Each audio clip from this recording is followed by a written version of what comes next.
Here's your sundial, intact as it was.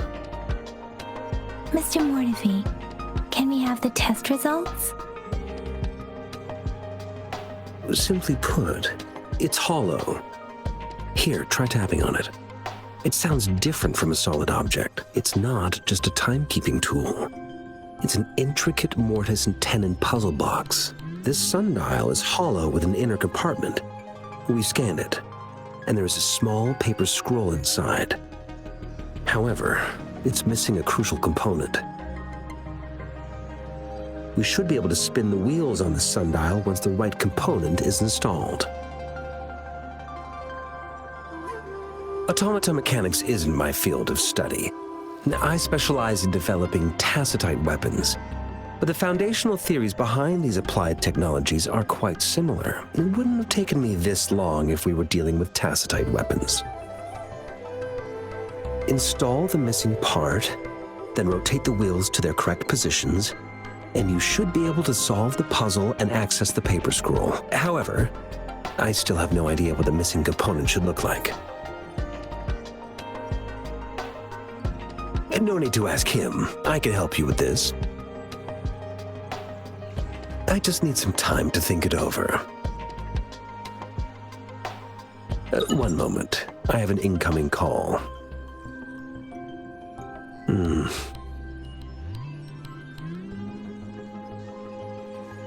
What is it? You certainly are well informed. It's indeed beautiful data. Good taste. Well, since you've put it that way... Rover, Mr. Mortefi's expression seems to have softened, don't you think? An amiable person, isn't he? We haven't even asked him to help us with assembling. It looks like Mr. Mortefi needs more time. Maybe we should give him some space to concentrate. Rover, let's come back later, shall we?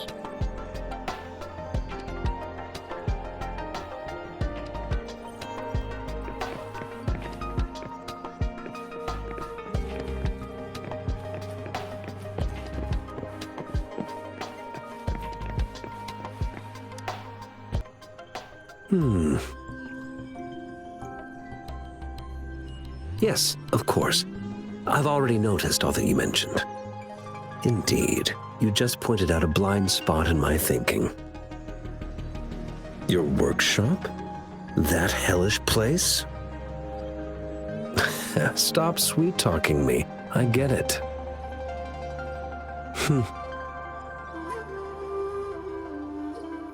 Sorry for keeping you waiting. Let's get back to the sundial. It's a mortise and tenon-based puzzle box.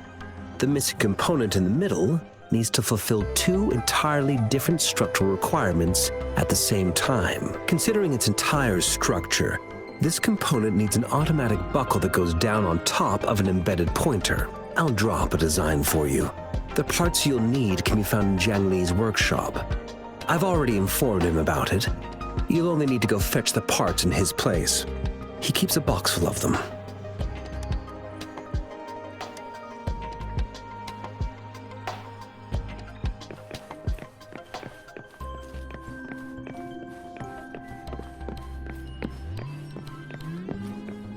I mentally prepared myself for the worst, but this place looks much better than Mr. Mortefi's description, though it is a bit hard to figure out where we should start.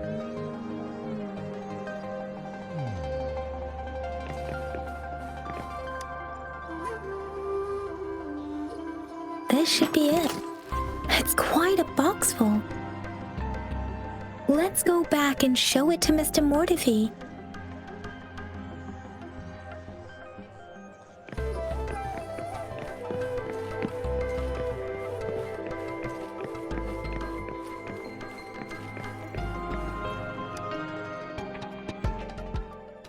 Mr. Mortefi, we found the parts. Good. Bring it to me. The test results are in.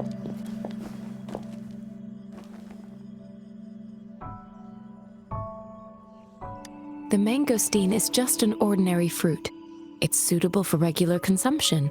We found nothing unusual about it. From the purple leaf you presented, I detected subtle fluctuations in tacit discord's frequency from two distinct sources, but they were overlapping and difficult to distinguish.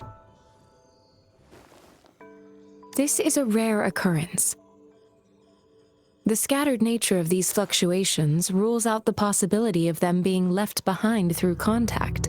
This is not an ordinary leaf, but it doesn't seem to be a tacit discord either. Based on the data we gathered, I believe it was sampled from an area struck with the wave-worn phenomena. Yes, the anomalies that occurred after the lament, including the formation of tacit fields, etheric sea, retroact rain, and gravity loss. These are collectively called the wave-worn phenomena. And the lament was the start of it all. As for the sugar pearl, it has been determined to be a type of oral vaccine. This sugar pearl expired over 20 years ago. The low-temperature storage life for this vaccine is about 2 years. A 20-year-old vaccine. Could it be related to the children's epidemic in Zhengzhou 2 decades ago? The archives in the Academy should have information on the sugar pearl. The archives here are organized in a unique way. You can start by searching the keywords at the lobby terminal.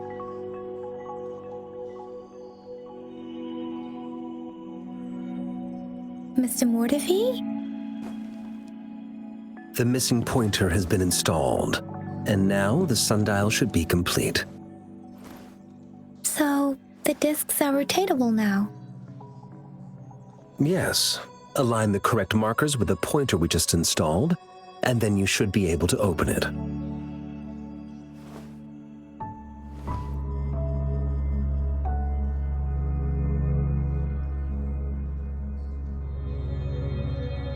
The earthly branches and 4 symbols. These symbols are related to the sexagenary cycle.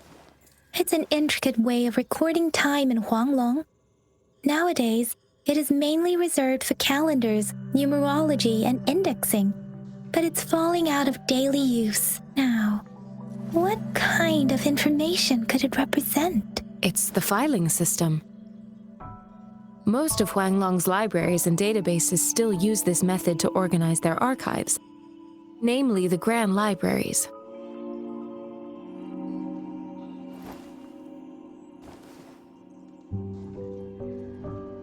The Academy's public archives are organized in this manner too.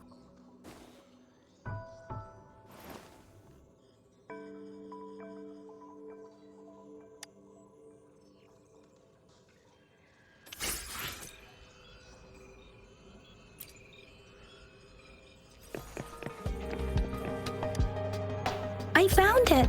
It's located on the way shelf.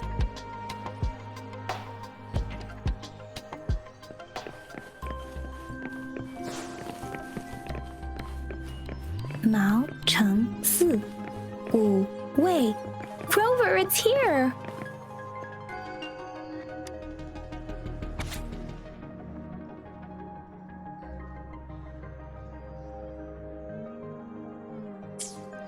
If I remember correctly, Zhengzhou was established during a year of Wei, several cycles ago.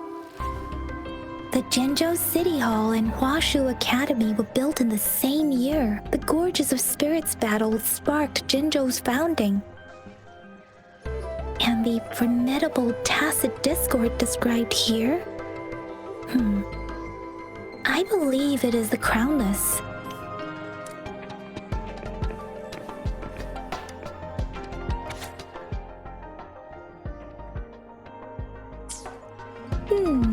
There are 2 photos here.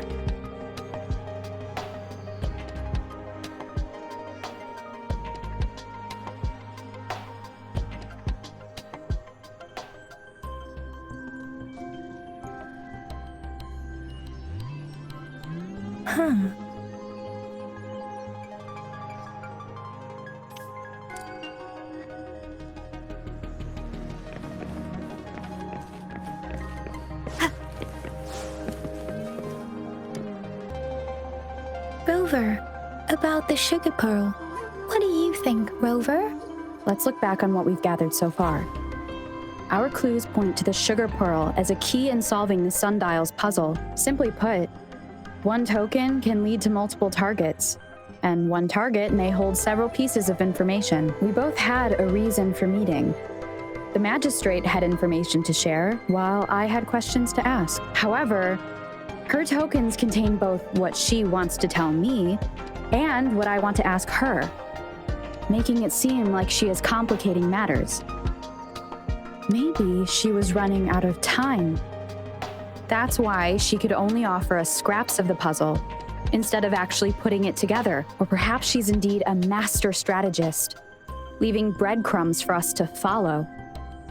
The initial clues may simply be a test to... In other words, there are people who need to be misled, and they may obtain these tokens. It seems there may be hidden dangers lurking in Jinzhou.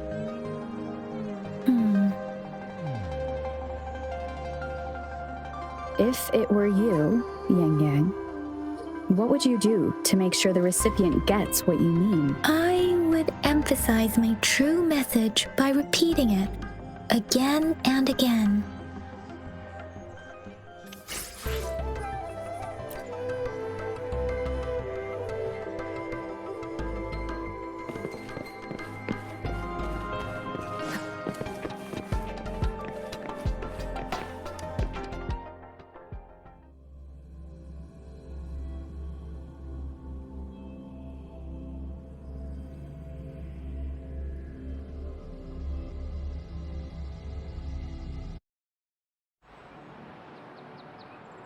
I'm back! I'm back! Finally done with my patrol. How's it going, Rover? Feeling spry as ever? Baiju said he is in great health. No issues to report. We made some progress in investigating the tokens, too. Nothing special. A typical patrol. Well, Uncle Jiang's cat climbed a tree, and on its way down, it landed on Uncle Chempi's head, causing him to take a tumble. Some dogs kept barking and have been scaring the passers-by, so I went there to calm them down. I received a report about someone going missing. I just logged the case and talked to the person who reported it. You're not the one they're searching for, though. Anyhow, I need to visit the person who reported the case tomorrow. Oh, I also tried searching for Rover's terminal number, but the system came up with nothing. The latest record was from today when I took Rover for registration. That's pretty much the update for now. You betcha! All right, I still owe you a meal. The night markets are closed, though. Let's grab breakfast at Panhua's restaurant tomorrow before my shift. Do you have a place to stay, Rover? I have a vacant guest room in my house. And if you don't mind coming over... Aren't you forgetting something, Yang Yang? Rover told us this morning that she has been offered to stay at the City Hall. All right, enough chatter or the sun's gonna come up. Let's get Rover back to the City Hall, and we'll leave the rest till tomorrow.